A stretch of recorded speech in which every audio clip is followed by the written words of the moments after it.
Good afternoon, ladies and gentlemen.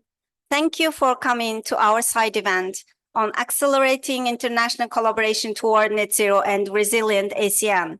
I'm Timula Morang from IGS, and I will be the MC for this event.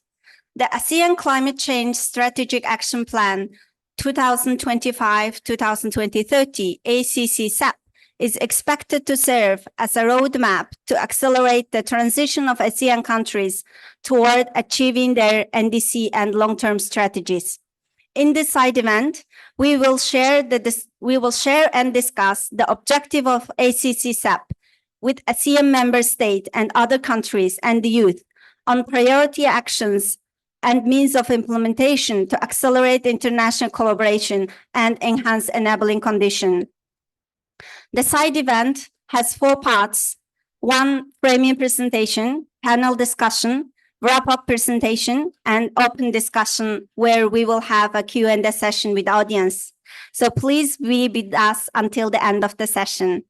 To start the side event, we would like to invite Mr. Shunsuke Kudo, Deputy Director of Global Environment Bureau, International Cooperation for Transition to Decarbonization and Sustainable Infrastructure, Ministry of Environment of Japan, for his opening remarks. Mr. Kudo, you have the floor.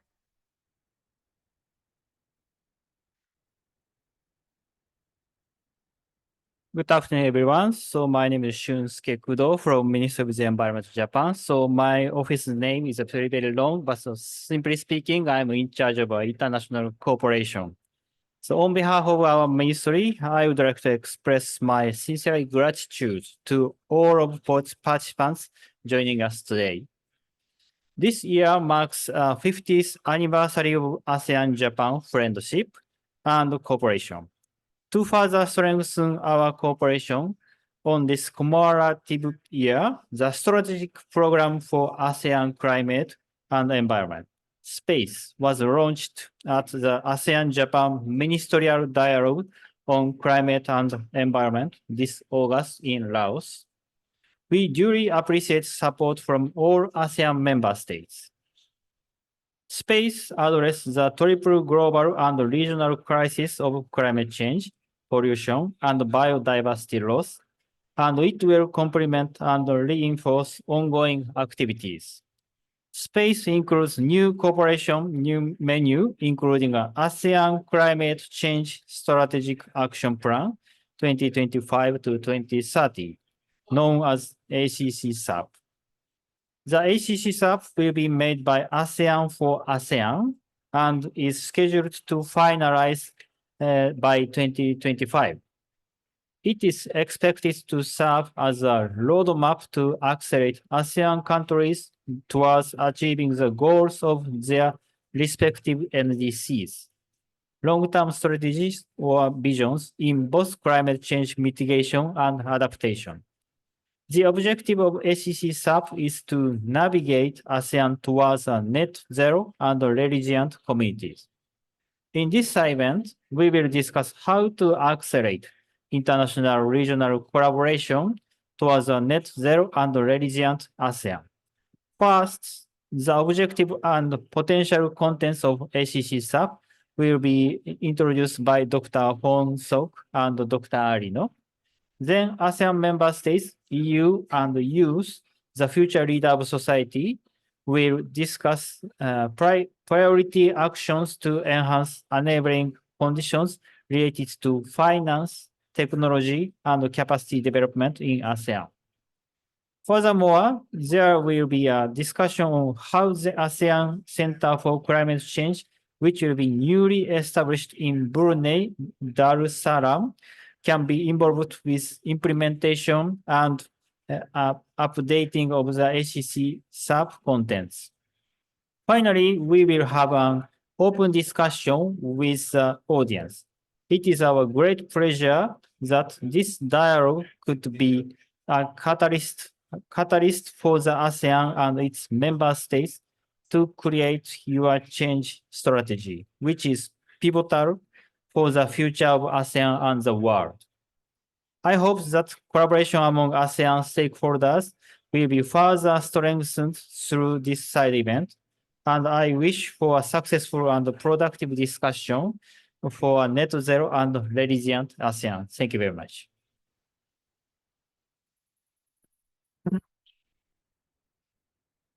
Thank you, Mr. Kudo, for the opening remarks. Now I would like to invite Mr.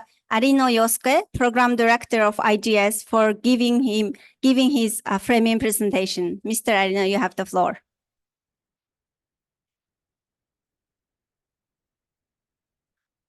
Ladies and gentlemen, thank you very much for coming to our Japan Pavilion of this event. I'd like to give a framing presentation because Dr. Vonsok from ASEAN Secretariat today, he's now in the different the pavilion now, and he's coming soon. So on his behalf, I'd like to do a framing presentation to let them know, to let you know that what is ASEAN Climate Change Strategic Action Plan, its purpose and scope. So we'd like to go to the next slide. First of all, talking of the processes up to now, this dialogue started at COP26. At COP26, we invited in the video message the former Secretary General of ASEAN. He said about the ASEAN's net zero transition to by the middle of the century. It is for the first time that ASEAN said that. And through the COP27, Dr. Vonsok, last year, we discussed very prior discussions for the ASEAN ACCSAP. The next slide shows the message of the ASEAN State of Climate Change report that was published 2 years ago. And this was published by ASEAN Secretariat Environment Division. And the key message is we need long-term vision and long-term roadmap to achieve the long-term goal to be net zero and resilient ASEAN community. And we are discussing, that's how, this is the context why we need roadmap until 2030 as an ASEAN. This is the first ever roadmap. Would you go to the next slide? And this is a concept behind this dialogue, this discussion, integration between mitigation and adaptation, and the long-term sustainable development is necessary. So what we found up to now is we have 3 layers: long-term development vision, long-term climate goal, and pathways. Not only talking about pathways, we need to start from the discussion about long-term destination of the nation, destination of the ASEAN community. Thank you. The next slide shows how ASEAN strategic climate change strategic action plan is expected to be generating stronger synergies between existing kind of programs and policies in each country, as well as the ASEAN Working Group on Climate Change's action plan. That's how we like to discuss how to generate stronger synergies between mitigation and adaptation plus sustainable development. Thank you. And lastly, I'd like to show the timeline. Before that, mainstreaming and climate action is necessary. This was the message in the last former slide. So not only energy, would you go back to the last slide, sorry. The energy plan and also food, agriculture, forestry, and infrastructure, transport, finance, ASEAN taxonomy, and the disaster risk reduction and adaptation to climate change. All these climate change relevant plans need to be integrated. And that's how timeline is by 2025, COP30, ASEAN community pursues developing ACCSAP. Thank you, I've finished here.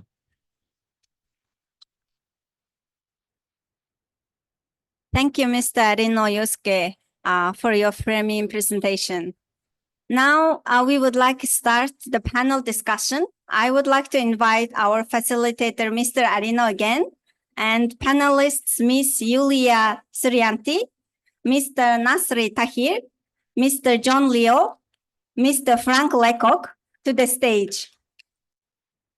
Please come to the stage.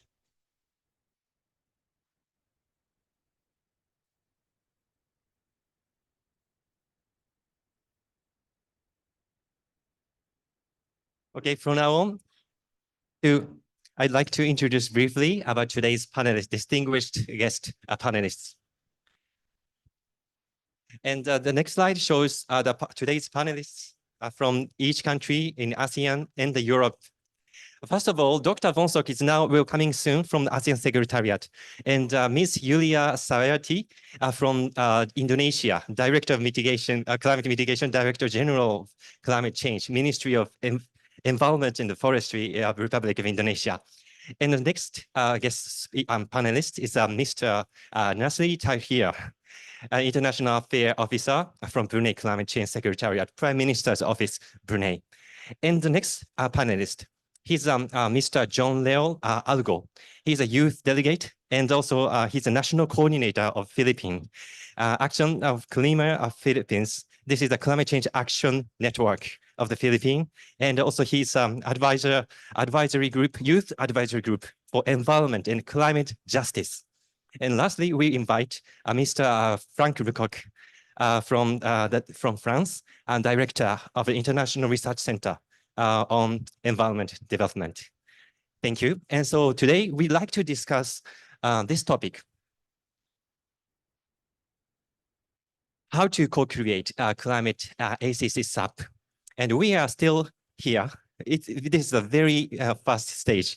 So through COP29 and by COP2030, we'd like to co-create ACCSAP at the ASEAN regional, as the ASEAN regional strategy.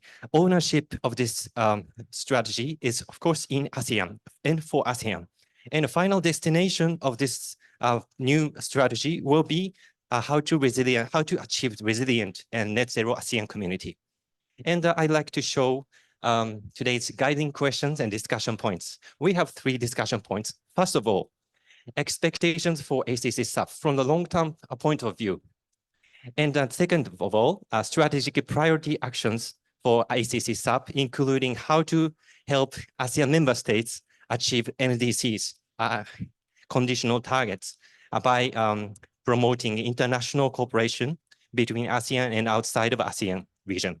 Lastly, expectations for ASEAN Center for Climate Change. ASEAN Center for Climate Change is planned to be established in Brunei soon. That's how we invite today Mr. Tahir from Brunei. Thank you. I will stop here. So I'd like to start today's panel discussion. Let me sit in.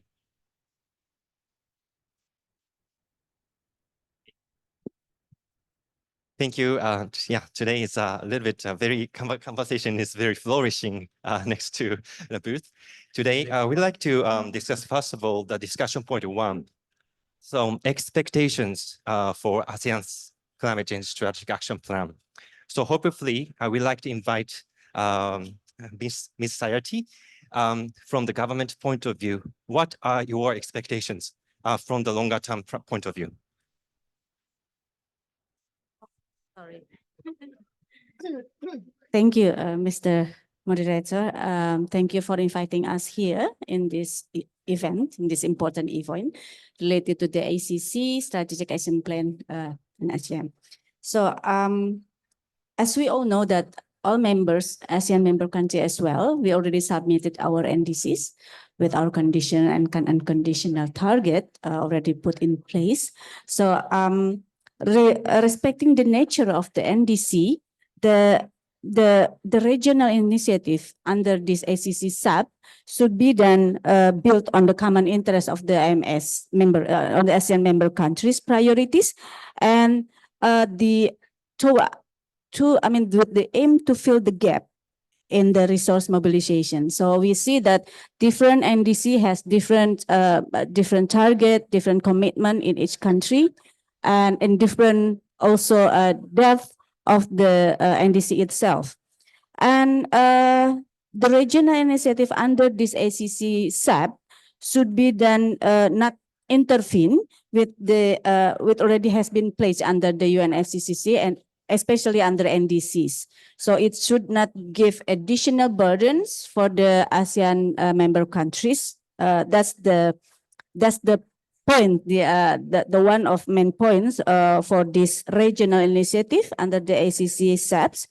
And the process itself, the process of this ACCSAP regional process and efforts should be done not counterproductive with the UNFCCC process. So we should not create another work stream, if I may borrow the the terminology in under the negotiation process. So it should then in line with the UNFCCC process, because UNFCCC process is a multilateralism process, and the ASEAN process is a regional processes. So and it should also be transparent and inclusive for the ASEAN member countries, that the decision, any decision under the ACCSAP should be driven by member countries. So it's not only the documents, we hope, but it is implementable, actionable, and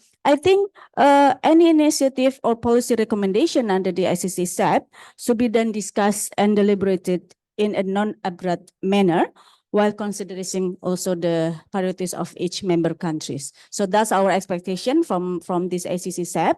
But we welcome this initiative, and we will look forward to have to engage with other ASEAN member countries and all partners as well, for having this ACCSAP is not only the documents but also implementable and actionable in ASEAN member countries. So that's from our points of view. Okay. Thank you very much, Ms. T. May I ask you, Mr. Tahir?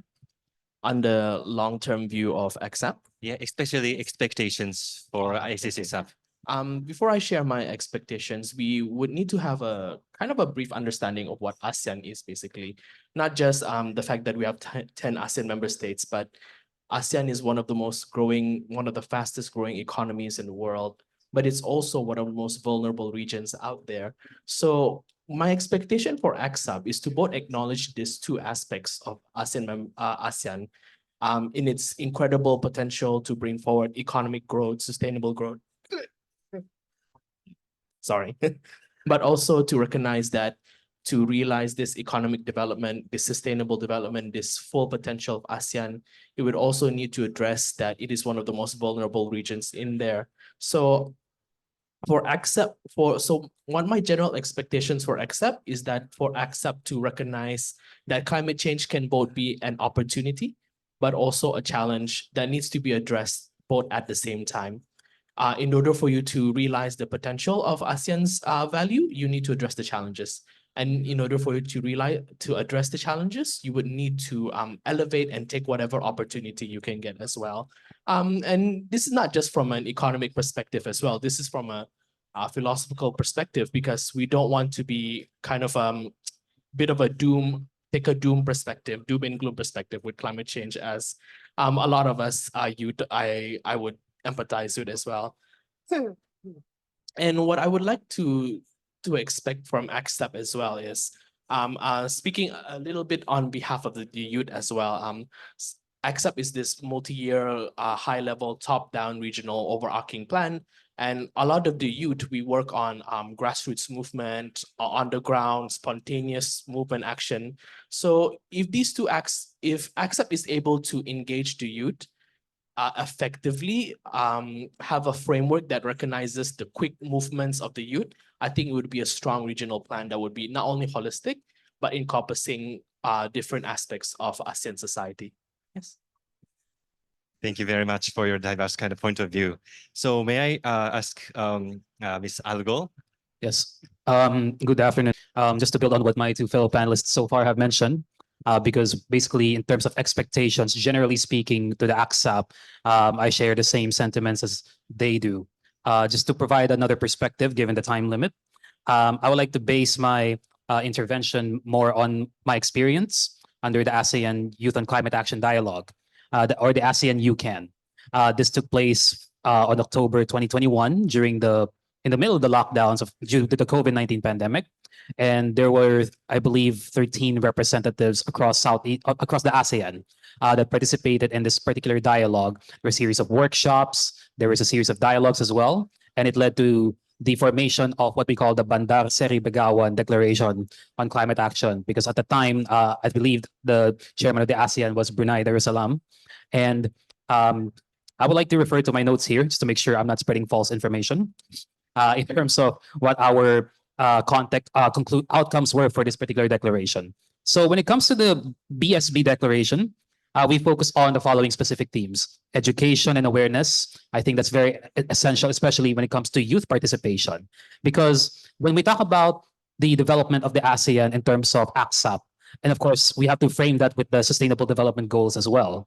And considering that the ACCSAP is supposed to conclude by 2030 and the SDGs are supposed to also conclude by 2030, I think there's a perfect opportunity for synergy between the ACCSAP and how each ASEAN member state and of course the region as a whole will achieve the Sustainable Development Goals. That's number one. Number two, just energy transition. As Nasri mentioned, the ASEAN was the fastest growing regions in the world, and a lot of that will have to do with energy demand. So an important issue to be discussed in the next couple of months, even years, is how will the ASEAN ensure that we'll be able to meet the demands for energy of its growing population, while at the same time with minimizing pollution in terms of both air pollution and greenhouse gases we're talking about here, as to be able to achieve our climate and development targets as well. So that's another important consideration. That's number two. Number three, of course, as mentioned by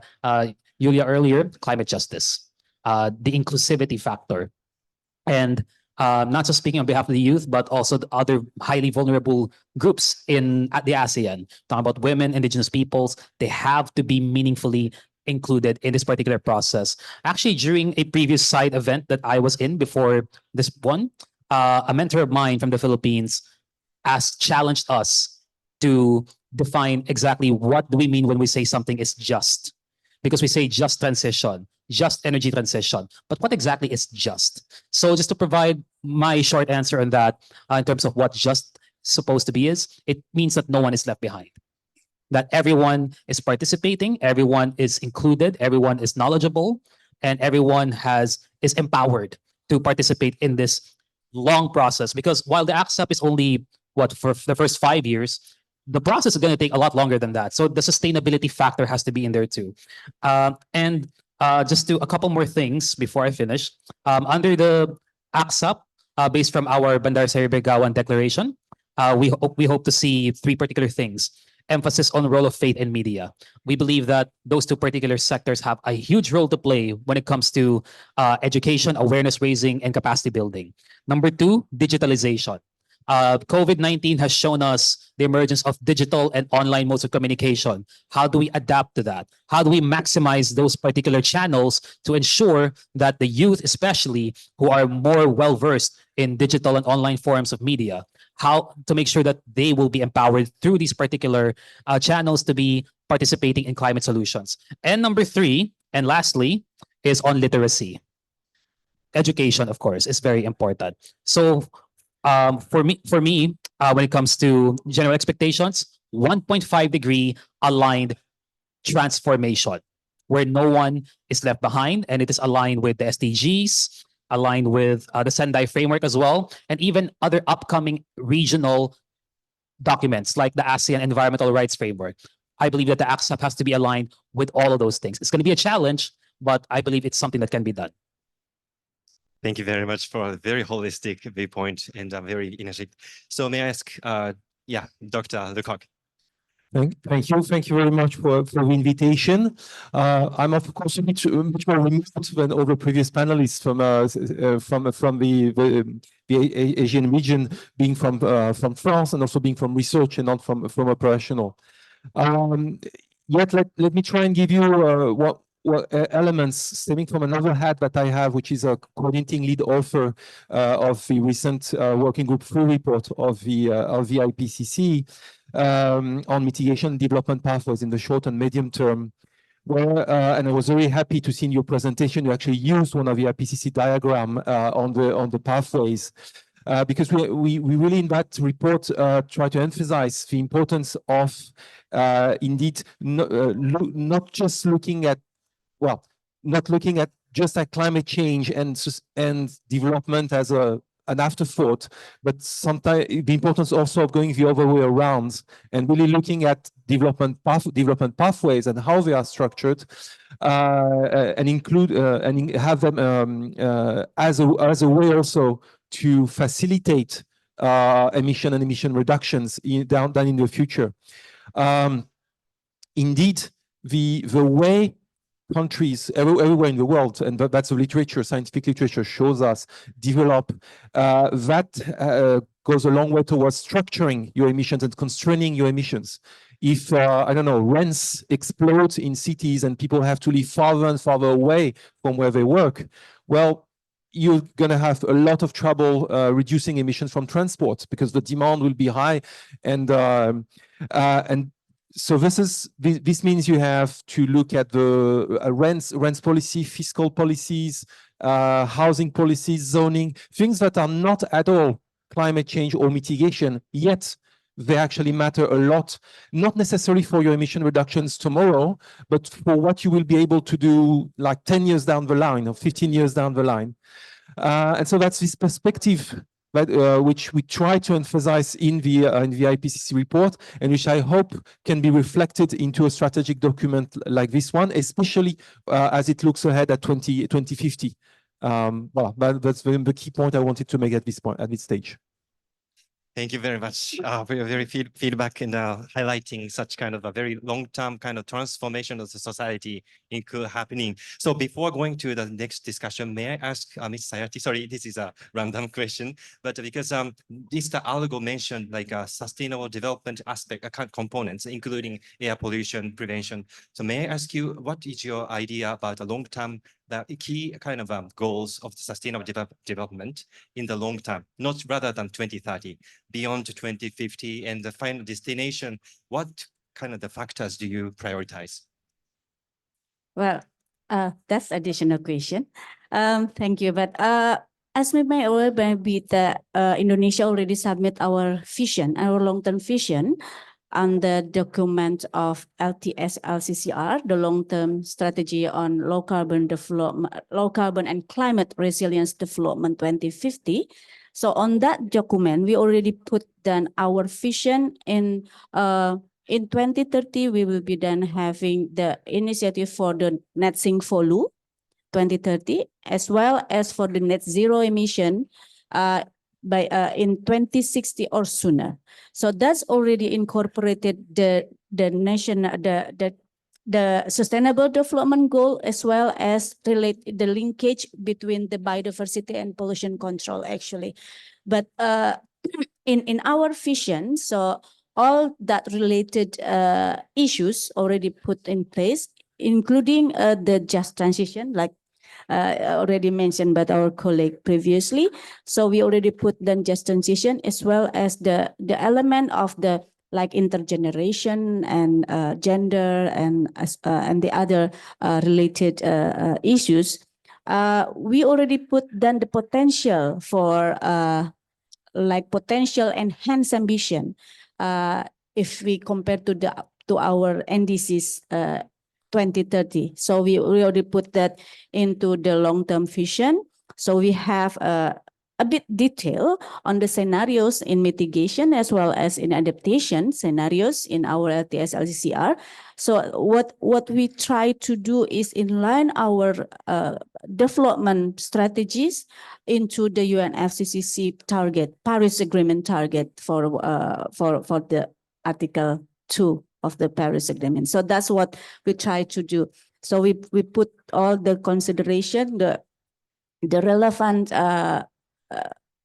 UN or UN bodies like biodiversity as well as the SDGs into that one, and we put also the consideration for the economic and social aspect on that one. So the scenarios itself is kind of the trajectory scenarios by having this LCCR developed.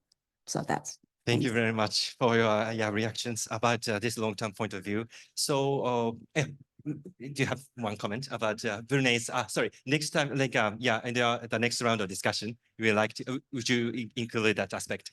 So we'd like to move on to the discussion too. And may I ask Dr. Lecoq, based on your expertise and experiences, do you have any kind of support how EU and your institute and can support the ACCSAP and especially NDC achievement by 2030, how EU and outside of ASEAN community can support EU's ASEAN's transformation by 2030? Thank you. This is a difficult question because even though I'm a EU citizen, I certainly cannot speak on behalf of the EU.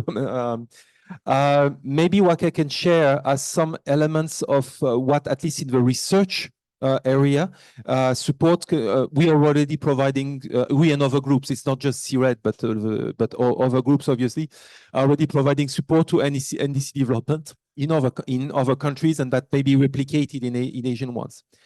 What we see is that if we are talking about strong transformations, important ones that require some systemic view and often some form of numbers, some modeling to have the scenarios. What we also see is that in many countries, not all of them, but in many, there are already some capacity in there, at least on the technical, techno-economic side. So, okay, here are the number of, so to have the details of the energy sector, how it should be evolved, the transport, etc. And our colleagues from Japan with the IAM community, for instance, are providing a lot of support.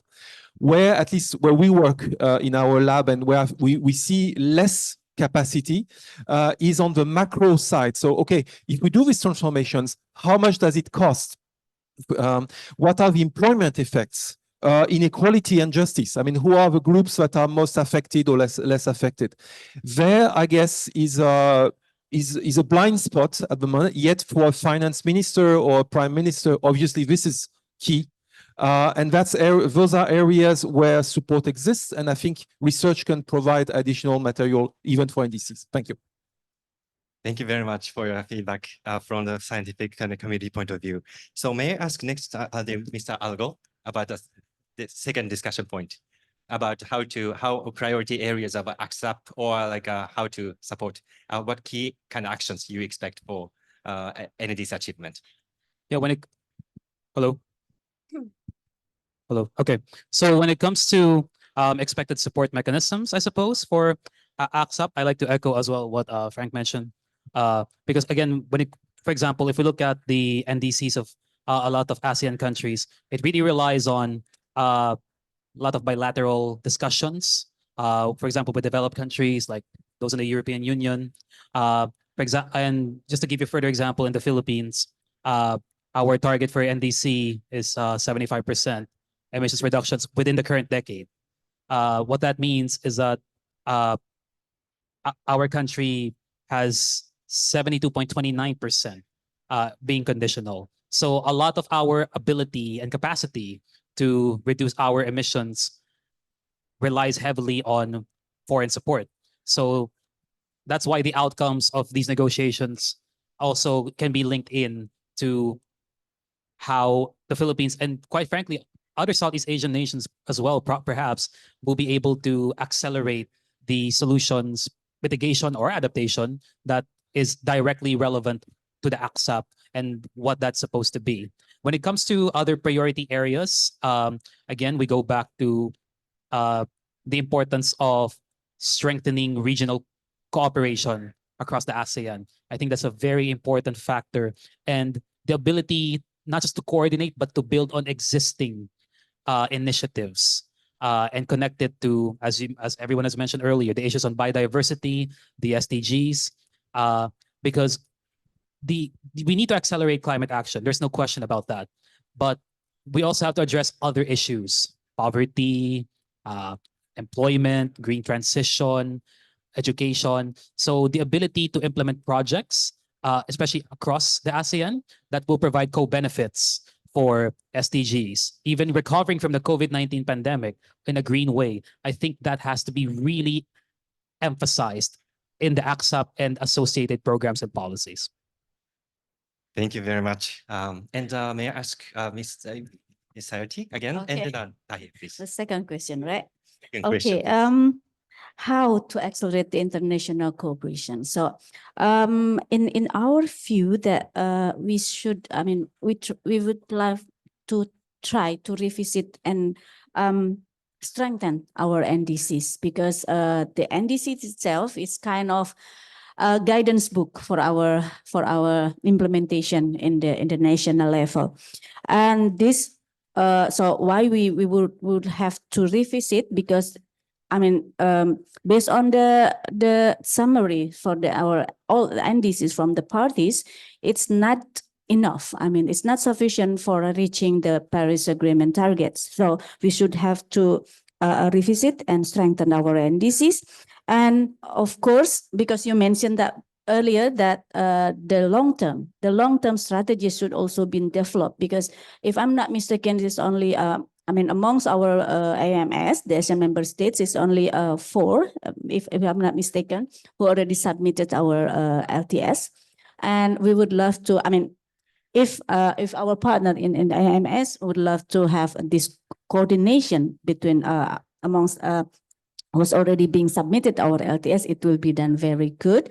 And the other thing is, like you mentioned before, that the co-benefit, or the, like we know about the nature-based solution and ecosystem-based actions for the climate change is already then put into place. And maybe we can have that kind of aspect, like the co-benefit and these two other principles being then elaborated, how the AMS could be done, have common activities or common goal on that one. And we also have to see to identify the new issues, such as in ocean. So we have already mandated from the Madrid that the ocean dialogue already done being into place, and as a tool, as a platform to share our learn, and that maybe we can also have this kind of common activities or joint regional activities on that new issues. And relating to the energy, so I totally agree that the digitalization on the energy, as well as the how to raising the awareness of the youth, because it is one of the mandate from the Paris Agreement in relating to the contribution from the non-party stakeholders. So that's also included youth, actually. And the other thing is, we can identify our means of implementation needed from the AMS, from the ASEAN member states, because we can see that we can have a kind of stock taking activities on that, needing the need from the AMS from the AMS, which priority should be then have to enhance or to be supported from the other AMS or from the other partner from the developing partners. So that's maybe that kind of stock taking will clarify the priority of each member country. So that maybe can help how to build this long-term vision on mitigation and adaptation, because both are two sides of coins that cannot be separated. And this climate resilience, I think, is one of the common goal in ASEAN member countries. So that's. Thank you very much. So next, Mr. Tahir, please. About the second question, acceleration of NDC achievement and ACCSAP priority actions, if any. So hearing from everyone here in the panel session, we kind of hear the same themes on alignment, cross-cutting coordination, and as well as something that I would like to highlight after talking about these two. So what I expect from ACCSAP in supporting our NDCs is to help create a framework by which our NDCs can be aligned with the regional climate change goals, and for regional climate change goals to align with the UNFCCC goals as well. And this goes from top to bottom, bottom to up as well. And this is not going to be an easy effort as well, because as you've said before in your keynote speech, ACCSAP is to be something that is ASEAN-owned. Our strategies should be ASEAN-owned. Our efforts should be ASEAN-owned as well. But at the same time, we have to recognize that our efforts, as everyone has been mentioning here, is in a field of global climate change efforts. So how do we make sure that we are aligned as much as possible, while also respecting our nationally determined contributions that are that respect the CBDRRC principle as well. And as I hear these panel sessions as well, it is increasingly clear that climate change is a very cross-cutting nature. And I think the good thing about the youth right now is that we dip our hands in so many things. So being able to address climate change from a cross-cutting area is a skill that is being increasingly needed and is being learned by the youth right now. And another one thing that I would expect ACCSAP to support NDCs as well is also in our response measures. You know, we always talk about alignment and coordination, but what exactly do we do when we realize we didn't align properly or we didn't coordinate properly? So we need to be able, there must be an opportunity for us to step back. Okay, we aligned on this, but we did not align properly, or it can be aligned more effectively. And that can be challenging as well, because climate change is, as Mr. John said now, just now, that we need to do it now. We don't have a lot of time, but that's what I expect ACCSAP to support our NDCs: continuous alignment, continuous cross-cutting coordination, and as well as continuous response measures to support realignment measures. Thank you. Thank you very much. Kind of a dynamic kind of responses, a dynamic policy planning was implied. So next, finally, discussion of ASEAN Center for Climate Change, because harmonization, alignment, these also may be necessary and they be done by the ASEAN Center for Climate Change. So do you have any opinion and your some expectation about ACCC? So may I ask you? So the ASEAN Center for Climate Change is a part of Brunei's deliverables in 2031 to host the ASEAN Center for Climate Change. And it will be governed by ASEAN through the ASEAN Senior Officials on Environment. So it will be an ASEAN-led and ASEAN-driven center to facilitate climate change coordination efforts as well. It's a bit difficult for me to specify what exactly ASEAN Center for Climate Change will do, because I'm not part of ASEAN. But also, but I can, however, expect that ACCC in its purpose and its functions to support climate change, to support addressing climate change in ASEAN, is that it would need to have a strong data foundations. It would need to have a strong database to understand where and how everyone is doing. And it will need to have a strong database to act as a one-stop shop by which ASEAN member states can grab and say, okay, I need this information to improve my NDC. I need this information to improve my regional coordination. So that is my general expectation of the ASEAN Center for Climate Change as well. And linking back to the need for us to stock take our data as well. So that's where I hope to see the ACCC excel in. Thank you very much. So because this is a scientific kind of the center, so may I ask Dr. Lecoq, as a scientist, about if you have any suggestions about ASEAN Center for Climate Change?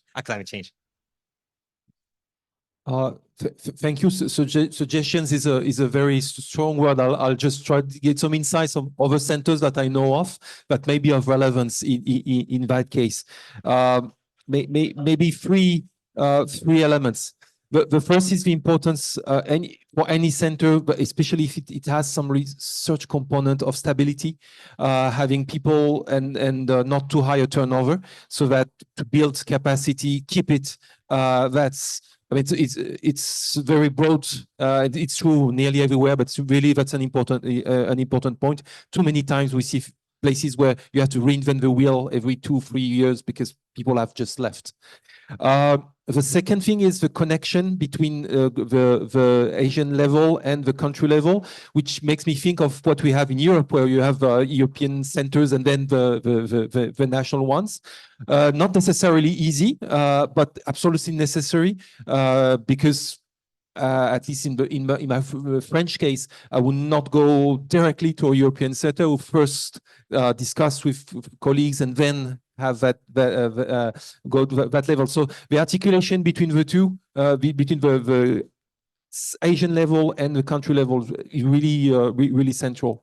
Last point, also the interests also of EU level analysis is that it can tackle, it has a mandate to tackle issues that no single individual EU member state will. For instance, just the coordination, not even coordination, but just if we apply all the measures that each individual country have put forward, is this consistent, or are things opposed on one country or another? So coordination issues, and so it opens an opportunity also for research and studies at that level, which does not exist at the individual one. So that's I guess something that should be in the mandate of this center. Thank you very much. Thank you very much for your kind of lessons learned in EU. Very much kind of appreciated. So I'd like to ask Dr. Von to kind of wrap up, but because you can mention, of course, sorry, you can mention ASEAN Center for Climate Change issue as well. But anyway, like a takeaway message from each one. After Dr. Von, I'd like to invite each one. Final remark. Thank you. Thank you very much. First of all, I just would like to thank to the Japan Pavilion that invited me to join. Quite important moment with all of speakers here. Very good opportunity to share about this ACCSAP and also the way how we are in the development process of the establishment of ASEAN Center for Climate Change. This is quite momentous that we are continues to improve our performance, particularly in the climate action agenda in ASEAN region. I think one of the most important thing you may acknowledge or have read different material here and there, ASEAN region, one of the most vulnerable region, but also one of the main emitter. Okay, all of us acknowledge here and there. This is the factual situation. But we also, our region need to also develop and need to continue to serve our society and people. This is the basic need that we need to respond. So for the situation right now, I think ASEAN member state and ASEAN leader really very committed to address climate change. As you may have known, all ASEAN party, all ASEAN member as a contracting party to UNFCCC and Paris Agreement by no means. I mean, that's all accepted. And this is the way they all report and try to do the best. By the best, it means that every national, every sort of AMA have their own policy, strategy, action, and also go to the city level, sector level, mainstreaming. Every corner, they try their best. I mean, take into consideration, without commitment, this will be happen? No, this is a big commitment that come to the cost and effort. It's not come by heritage. Upon signing the Paris Agreement, everything may not come by heritage. This by commitment, effort, and action. So for that reason, ASEAN leader also join hand with the UNFCCC and also all the international commitment as a ASEAN joint statement released every year at the COP. This to provide a collective view from ASEAN and the position and what ASEAN needs. By that, I put in bracket, ASEAN is not a contracting party to the Paris Agreement or to the UNFCCC. However, ASEAN, as the level that we have coordinate level, political level, in order to promote this sort of support and coordinate action to address something quite important. And among other, climate change is one of the most important things that consider non-traditional security issue that ASEAN have to do. With that, I think not only ASEAN joint statement that we have that come up with some key points that we acknowledge, but also we need to prioritize and need to move forward, but also the ASEAN Center for Climate Change. This is really timely that we established the ASEAN Center to address knowledge gap, information gap, also coordination gap, that we believe this is quite important to support ASEAN member states. It's not mean this center just set up without having any purpose. Very clear purpose with ASEAN leader decision to support and also to engage with other partners, and maybe next step come to advance further mobilize resources and also, you know, from country to country to support the other member state, the other sector to make it better as a part of continuous growing of the center. So I believe this is the ASEAN Center to do. I think with the ACCSAP, the third thing, it's really important document, which is not only the state of climate change report that we have been produced that tell about where we are at right now and what we need to do from that sort of document, but the fine-tune process we need to do with ACCSAP. This in consideration number of key guiding document and existing effort, including AMS level effort and commitment, plan and strategy and policy, Second thing, whatever the ASEAN Center for Climate Change that plan to do, but also the partner sort of priority. For that reason, this ACCSAP become the guiding document to support ASEAN member state and region. It's not try to harmonize, align, and monitor, but try to coordinate, try to support the ASEAN member state and also the ASEAN sectoral body to make it better for accelerate climate action. So by that support, it means it can be capacity building through the ACCC, can be information-based management and guidance that through ACCC, or can be coordination and also expert or support or technology transfer. All of these things are really quite important moment that ACCSAP can identify how we can support the member state and region to accelerate our action to reach our ambition on time. So with that, it's not mean there is raise some concern with the domestic issue, with the international commitment issue. I don't think this is a problem. This ACCSAP is a guiding document to support member states with their own need and everything up to the member state, because with that ACCSAP, the decision, endorsement, and guidance is from the member state. So with that, I strongly believe this is the way we can advance faster our action to address climate change in the region, whether through transparency action or transformative action that we need to do. So, and then up to the country, what is the best way forward? You can translate in various sectors, LULUCF, or energy, or transport, or what is the best way you can accommodate. And then this really go whatever in line with your priority that you submit to the UNFCCC as the way you go. With that, I really thank you for all your attention and hope that can give you some important way to cooperate with us as well. ASEAN Secretariat stand ready to work with you. If you need any sort of information, please feel free to reach out to me or my colleague as well. Thank you. Thank you, Dr. Von.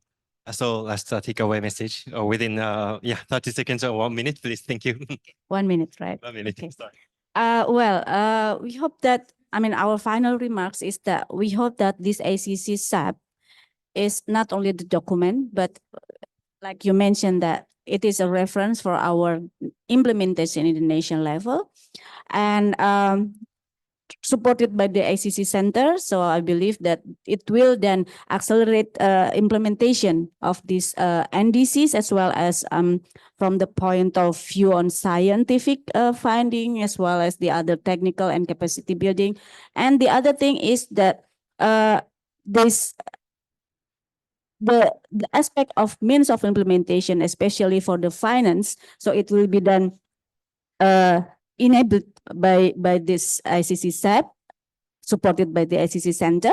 And we also then hope that we can accelerate the implementation amongst ASEAN member states, and assess the progress of NDC and how to link to this long-term strategies under the mandate of the Paris Agreement, and of course the coordination amongst the IMS, as well as the coordination and cooperation with other partners outside of the ASEAN.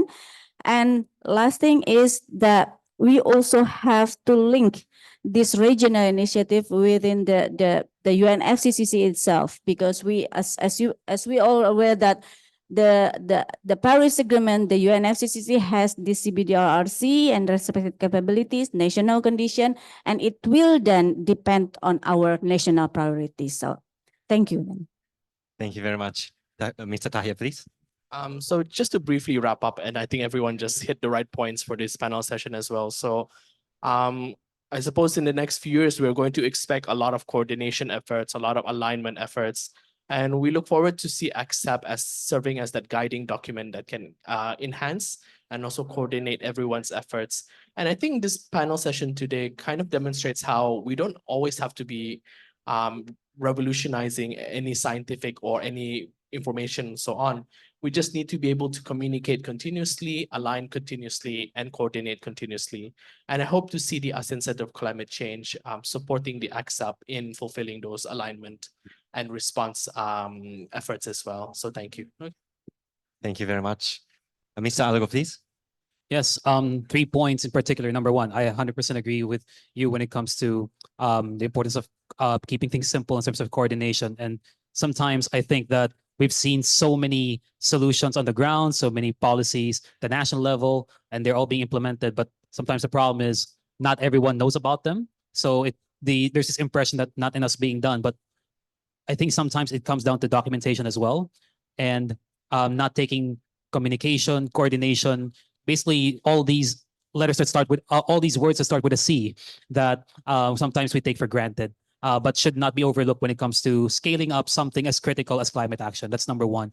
Number two, I'd like to take this opportunity as well to also hope that express our support, of course, for the ASEAN Center for Climate Change. It will play a very big role, not just in the next 5 years in the implementation of ACCSAP, but of course, as we go decades into climate action. And that brings me to my third point when it comes to the sustainability aspect. So when we mention sustainability, we often focus on sustainable development goals, like the content or the substantive aspect. But what about the procedural aspect? And again, going back to what I was saying earlier, there are a lot of solutions being implemented. There are a lot of initiatives, whether in the Philippines, in Indonesia, or in the ASEAN as a whole, but it's a matter of connecting the dots. So for example, the ASEAN-UCAN dialogue, perhaps that can become a regular part under the supervision of the ASEAN Center for Climate Change, or maybe the ACCC can have stronger connections with the ASEAN Center for Biodiversity. So you can address not just the Paris Agreement, but also the Global Biodiversity Framework. So you can approach multiple global crises with the same solutions. And of course, as my final message, it may sound a bit cheesy, but in the interest of climate action, when it comes to climate action, if we implement ACCSAP, there's nowhere to go but up. Thank you very much. Lastly, Dr. Lecoq, please. Maybe one point in 3 words: data, data, data. For the center, which as a scientist, I think is really central. And if indeed the center can become the hub for providing reliable, on-time data and relevant data, that's extremely important. And by data, I think not only think climate projections or things like that, but also if the center can keep the memory of what is happening, of the actions on the ground, what works, but also what does not work, because that's where you learn more, in fact. That's very rarely done anywhere in the world, yet this is really, really important for future action. So having that, if a center can have that function, that would be great. Thank you. Thank you very much for your wrap up. So we will finish the panel discussion first. So please. Thank you. Please show our appreciation to the distinguished panelists. First of all, we do have an open section later after. Yeah, thank you. Thank you very much for your insightful inputs and comments. So panelists, please be seated on the stage, and we will have a Q&A session soon. For now, we would like to invite Mr. Won Sok, Head of Environment Division, ASEAN Secretariat, to give a wrap-up presentation. Mr. Won Sok, please, here.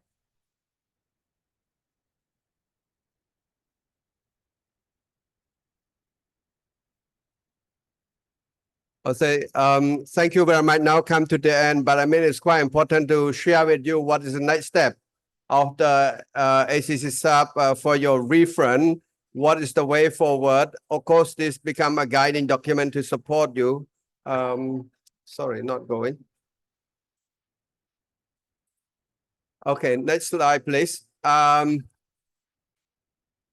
Next, please. I think I don't want to elaborate further on this state of climate change report that's available on public domain. You can look at the ASEAN Environment website, tell about the issue of environment and the climate change that put pressure in the region, how the region can cope with this sort of 660 million population, and also with the, with the urbanization issue and so on. So all of this is really important for you to take note, and also ASEAN region as a primary sector, which is rely heavily on agriculture and forest, sort of forest subproduct and so on. So also people really mentions about ASEAN also, as one of the main emitter contribute to the GHG emission, but also we are the most vulnerable region in the world as well. Next, please.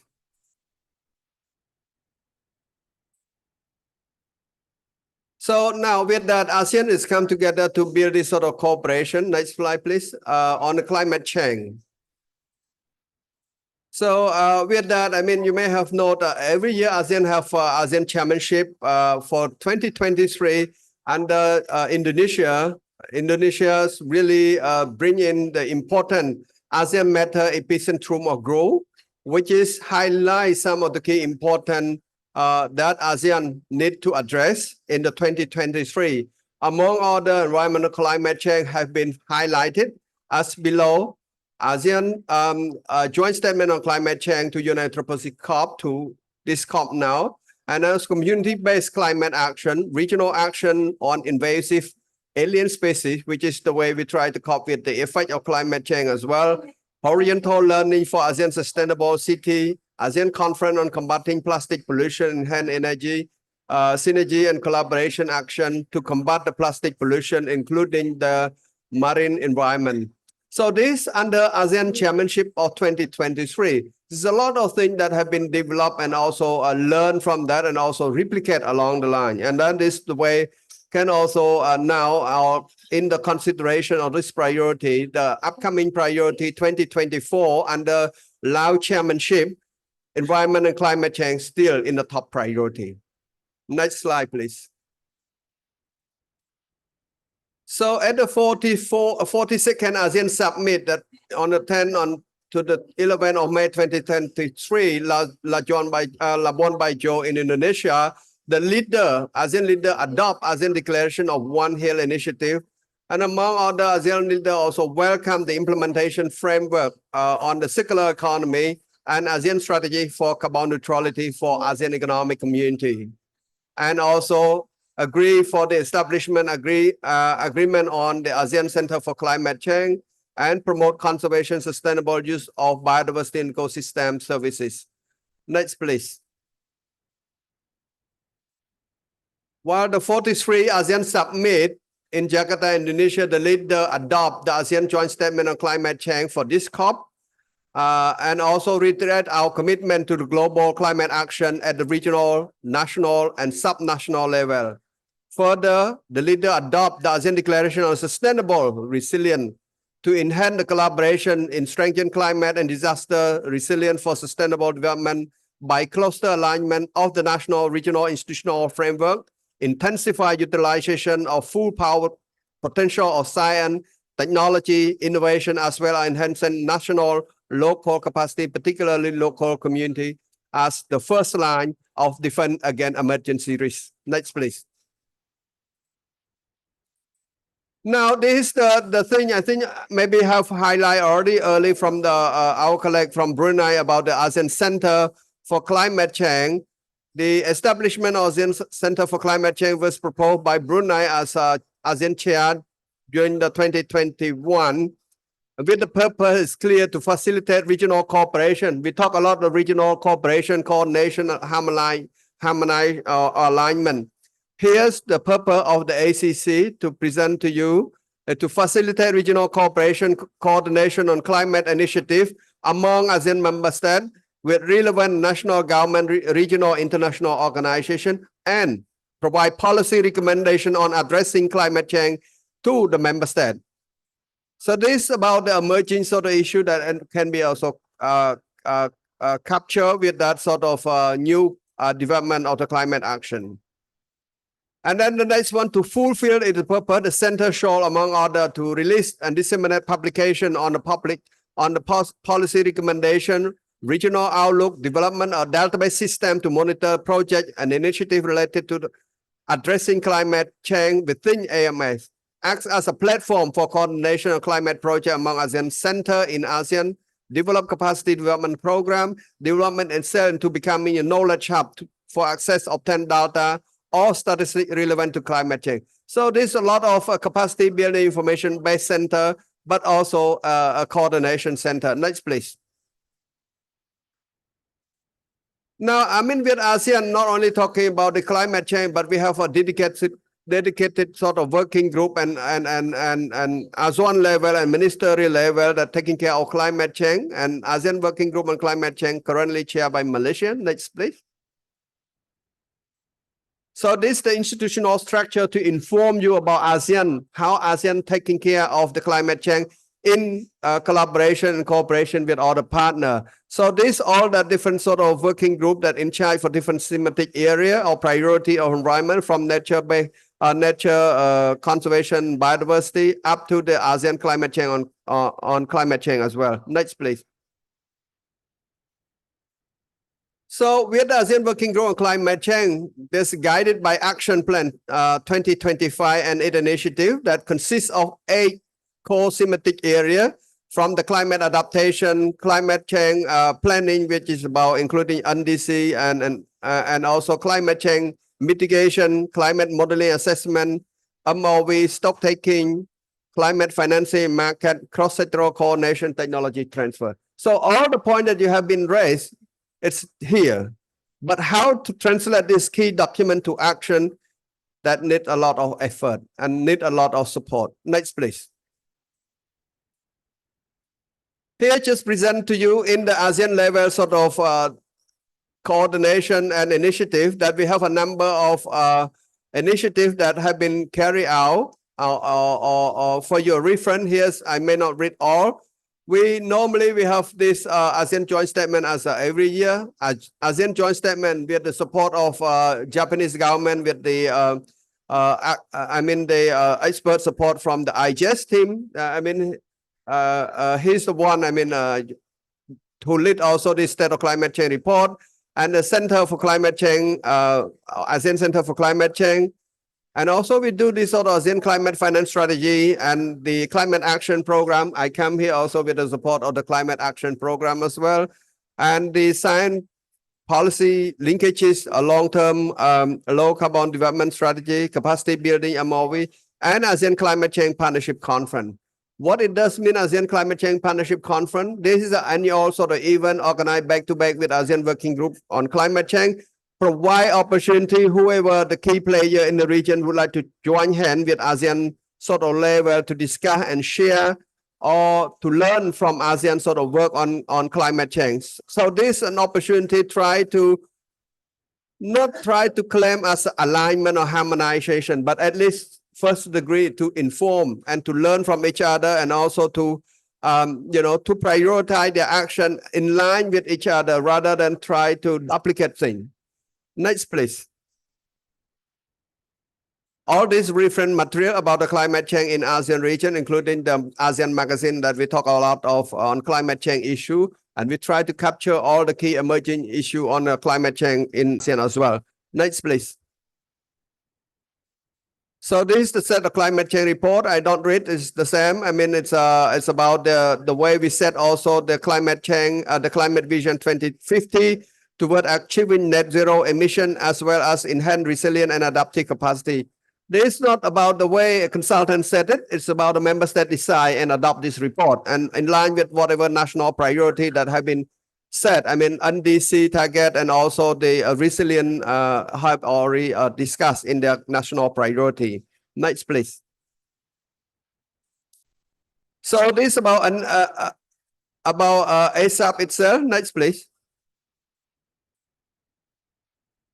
So on this 3 line, I just would like to highlight here, ASEAN expect to provide regional strategic guidance until 2030 to harmonize and commitment and accelerate synergy, adaptation, mitigation, action toward resilient and net zero ASEAN community in line ASEAN Climate Vision 2050 by enhancing the AWGCC action plan to align with the current and cross-sectoral development of international climate agenda.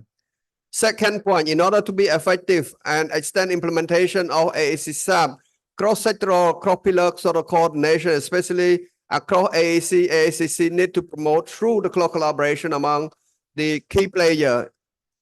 The third point, the approach or process of ACCSAP to highlight that again as a guiding document to support AMS and the region, provide a framework for capacity building, information exchange, partnership development and engagement, strengthen collaboration approach and cooperation to align and harmonize climate action across region, including particularly climate finance, investment, and technology transfer. Next, please. So this is the starter. I may not read this that have been endorsed by the ASEAN Working Group on Climate Change, and the proposal now being considered by ASEAN Senior Official on Environment, because this is about the question how to harmonize, how to coordinate. All that question come to the point, the same as all of you raised that. And also upon the sectoral endorsement, ACCSAP will go through the ASEAN appraisal and approval process and expect to start and implement in 2024. Next, please. I think that's the last slide. And the key message here, just looking forward for all of you to cooperate and work together with us. Thank you very much.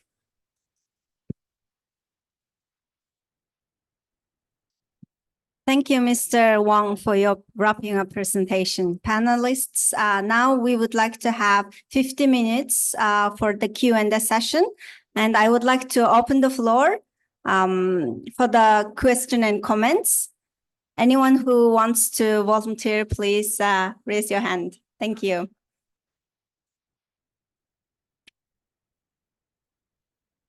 Anyone, please? That okay? And if there's no from the floor, so do we have any kind of questions from the audience online? I believe the audience from around the world are joining this session. And if there are some questions. Yes, we have a question.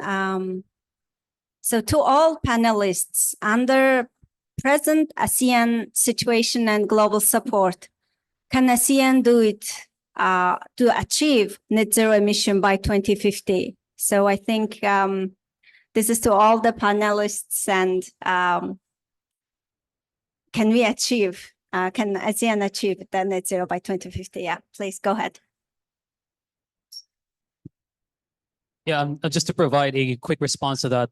Again, the question was given the global support and the current context of the ASEAN. Absolutely. I think net zero is possible to be achieved by the ASEAN. Of course, that will depend on so many conditions, of course, because when we talk about net zero, as much as the mitigation discussions around the world right now focuses mostly on emissions reductions, we also have to remember that mitigation is not just about emissions reduction. We also have to talk about avoiding emissions and sequestering or naturally removing emissions. Like those are the three key elements for mitigation. And I think at the global context, we focus a lot on reductions of emissions, and rightfully so, because the more, if we just keep on increasing emissions, especially in a region that keeps growing like the ASEAN, then it's impossible to achieve any mitigation target for that matter, not just net zero. But when it comes to achieving net zero, I think one aspect that has to really be emphasized on the ASEAN, because again, we focus so much on the sources of energy, renewable energy or fossil fuels or waste to energy or anything else. But on the other hand, we also need to not just focus on the supply side, we should focus on the demand side. If we can find a way to promote practices reaching to the community or household levels, industries, of course, to be able to emphasize efforts for energy conservation and efficiency. I think that is one key aspect that really needs to be highlighted in the context of achieving net zero. Large-scale emissions, of course, needs to be reduced, and and understandably, there's a lot of focus on that. And let's not forget, of course, the role of forests, mangroves, blue carbon, natural carbon sinks. But for me, another thing that needs to be really emphasized in the ASEAN is energy demand.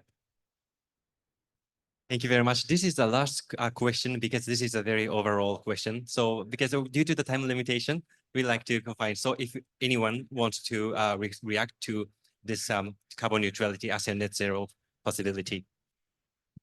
Yes, thank you. ASEAN. So ASEAN is a part of global communities. So if we seek that the IPCC recommendations, the net zero emission or the climate neutrality by around mid-century. So it means that this is globally, it's not only the ASEAN. The ASEAN member country has a part of contributing in mitigating climate change. So that's what we are trying to put that into this CBDRRC and the process under the UNFCCC. If there is a conditional and unconditional scenarios in our NDC, and some of our of the ASEAN member countries has already been pledged, not pledged, but commit for having these long-term strategies, including this element of the net zero emission, the climate neutrality or carbon neutrality. So there is one side of the means of implementation. So it should be done fulfill first. So that's why we have to see, 15 minutes. Sorry, it's, so we have to remember that ASEAN member countries is still in developing country parties, and we still have focusing on the development, the economic development, and we have contributing our part to the global communities by these NDCs as well as these LTSLs, the long-term strategies in 2050. So if this enabling condition already fulfilled, and absolutely we can take a part for having this net zero emission globally in 2050. So that's maybe it has to be on the country different priorities. Then thanks. Thank you very much for your final remark. So is it okay? As maybe 10 seconds or 15 seconds reaction, please. I just would like to answer this question. I think it's quite reassuring sort of what the questions say, whether 2050 we achieve this target or not. I think from the document, policy document, I mean, State of Climate Change report, of course, one of the things confirmed 2050 that we have to achieve this target.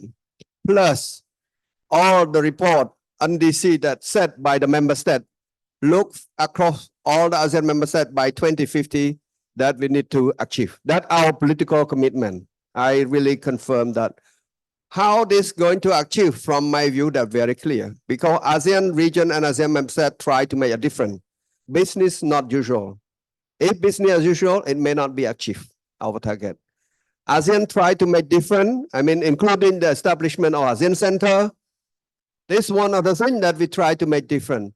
We try to also develop the ASEAN strategic and action plan, the ACCSAP here. This really try to make different, to engage different stakeholders, to mobilize resources. All in all, it try to support to make this accelerate action. The third thing that all member states have different sort of policy direction to set the direction and priority and action to make different. It's not only business as usual.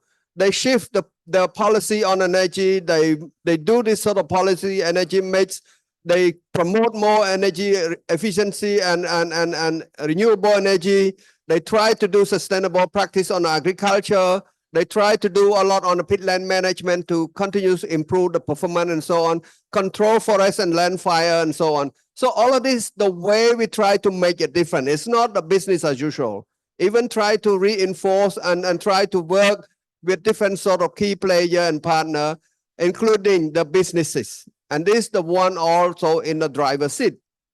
So for that, we are not really enough. ASEAN level, we work very broadly with partner. All the dialogue partner, sectoral partner, and like Japan and also the different sort of institutions work with ASEAN in order to hand in hand try to understand what we can achieve, what we cannot achieve, and what we can continuously improve over the time. So with that, I strongly believe the continuous support from partner and engage with ASEAN people and ASEAN member states. This is the way we can make a difference and achieve our target by 2050. Thank you very much. Thank you very much for your final. Is that okay for the final remark?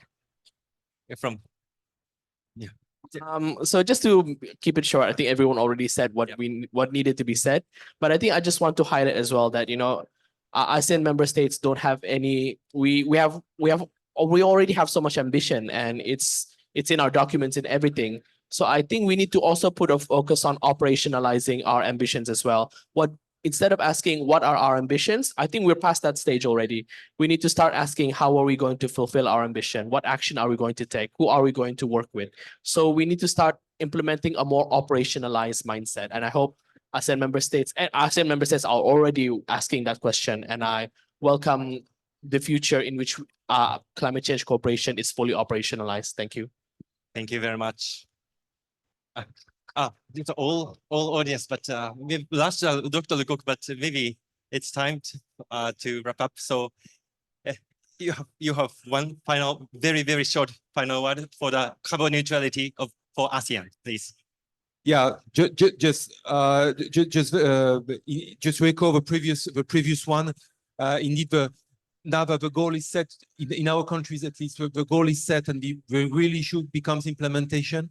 The importance of trial and errors, learning there are errors, things that will go wrong, and learning from those and being able to learn from those and change course is really a key element in the implementation. Thank you.